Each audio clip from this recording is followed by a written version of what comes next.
Bonjour à tous. Dans cet enregistrement, nous allons parler d'un arrêt de la Cour de cassation en date du 8 janvier 2025 que je trouve tout à fait intéressant car assez inédit. À vrai dire, je n'avais jamais entendu parler d'un arrêt de la sorte. Il s'agit en fait de l'impartialité du président d'une cour d'assises qui avait été avancée par les avocats de la défense. Et donc nous allons voir un peu en quoi consiste l'arrêt. Alors, on va rappeler les faits, tout simplement. Donc nous sommes en cour d'assises, donc c'est la cour d'appel qui statue donc dans le domaine criminel. Il s'agit en fait du président de la cour d'assises qui avait émis des propos qui pouvaient en fait insinuer et indiquer que l'accusé était coupable. Il y avait en fait poser des questions du style vous insinuez que la partie civilement ou est-ce que vous avouez votre viol et tout ça. Donc bien naturellement la défense a en fait des outils pour en fait venir contester ce manque d'impartialité. Alors quelques rappels juridiques. L'obligation d'impartialité du président est prévue à l'article 328 alinéa 2 du Code de procédure pénale qui prévoit que le président de la cour d'assises est tenu à un strict devoir d'impartialité. Il ne doit donc manifester aucune opinion quant à la culpabilité de l'accusé. À côté de cela, l'article 316 du Code de procédure pénale prévoit que les parties peuvent faire des demandes incidentes dans leur conclusion. Donc c'est ça qui va en fait leur permettre en l'espèce de contester les dires du président. Alors il faut aussi préciser que l'enregistrement audio, puisque vous savez qu'on n'a pas encore le visuel, c'est pas encore le cas. Aux États-Unis ils l'ont, bon malheureusement on l'a pas en France, mais on a quand même une obligation en appel que soit enregistré de l'audio, donc le contenu de la séance.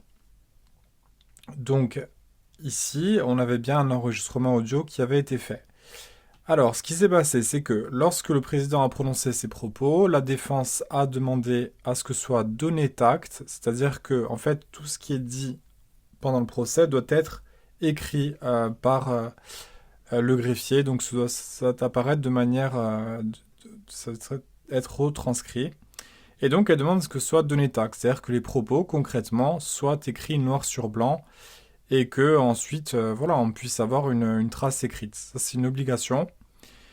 Et alors ce qu'il a fait ici, c'est que le président a un peu botté en touche. Il a donné acte de certains de ses propos, mais il a déclaré ne pas se souvenir des autres propos.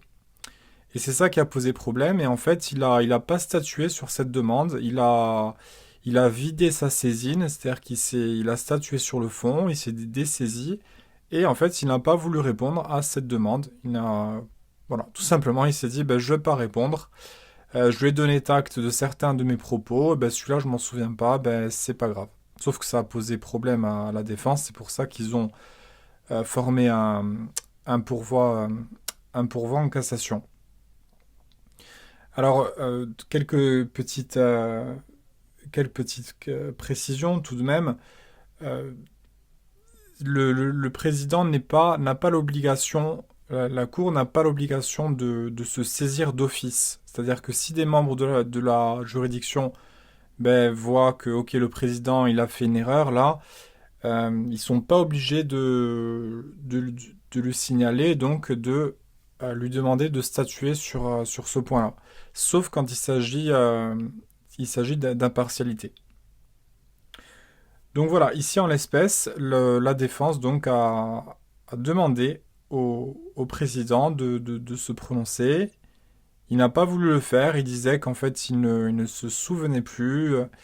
Alors aussi il faut préciser que cette demande incidente, donc à partir du moment où le président a dit des choses qu'il ne devait pas dire selon la défense, Il faut préciser que procéduralement, on peut demander au président de se prononcer immédiatement sur ce qu'il a dit. On peut lui demander, voilà, concrètement, expliquez-vous, on veut acte, on veut que ce soit acté ce que vous nous dites. Ça, on peut le faire de suite. Mais on peut aussi le faire à tout moment de la procédure jusqu'à ce que la Cour en fait se dessaisisse, c'est-à-dire qu'elle a prononcé son arrêt sur le fond.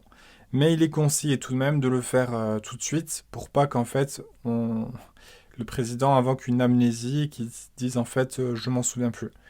Donc là, vous voyez, il n'y a pas d'obligation légale, on peut demander à tout moment de la procédure qu'on se prononce sur le fait litigieux.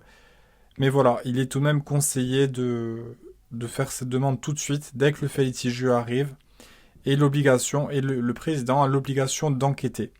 Alors là, on le voit, nous sommes en appel et on l'a dit tout à l'heure, l'article 308 prévoit une obligation d'enregistrement de l'audience.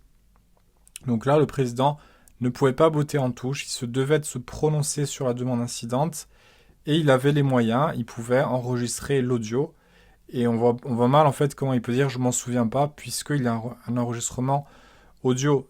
Au pire c'est pas grave s'il s'en souvient pas, puisqu'on a une preuve matérielle, on peut écouter l'enregistrement, et là, eh bien, ça ne fera pas défaut, on pourra se référer à cela de manière certaine. Donc voilà pour cet arrêt que je trouve assez intéressant, assez particulier. Je trouve que c'est assez bien, ça dénote vraiment l'état de droit, c'est-à-dire que on ne peut pas faire ce qu'on veut et tout le monde doit se soumettre au droit, même le président d'une cour d'assises. Et on se sent un peu en sécurité puisqu'on voit qu'il y a toujours des garants de notre institution. Et c'est bien que des fois, les gens, les hauts magistrats, ben voilà, même ces gens-là peuvent se tromper. Et que tout de même, peut redonner confiance dans l'institution judiciaire, dans la justice, puisqu'il y a bien des garde-fous et on a des outils assez efficaces en fin de compte pour manifester notre opinion et pour dire ce qui ne va pas. Donc voilà pour cet arrêt du 8 janvier 2025, donc sur l'impartialité du président de la cour d'assises. J'espère que cet arrêt a pu vous intéresser. Je ne sais pas si vous révisez le CRFPA ou vos examens, mais même cet arrêt peut servir pour la culture juridique. De toute façon, c'est toujours bien d'avoir quelques décisions en tête. Ça peut toujours faire l'objet de conversations intéressantes et voilà, on a en général un bagage juridique plus solide et surtout dans le domaine des droits fondamentaux, parce que les domaines des droits fondamentaux irriguent un peu tous les domaines, la matière pénale, la matière civile. Et là, voilà, bien sûr, hein, il y a l'article 6, paragraphe 1 de la Convention européenne des droits de l'homme hein, qui prévoit bien un devoir d'impartialité d'une juridiction. Donc on le voit, hein, tout cela est lié, bien entendu. Je vous dis à bientôt donc pour d'autres enregistrements donc sur l'actualité juridique. Merci d'avoir écouté cet enregistrement et à bientôt.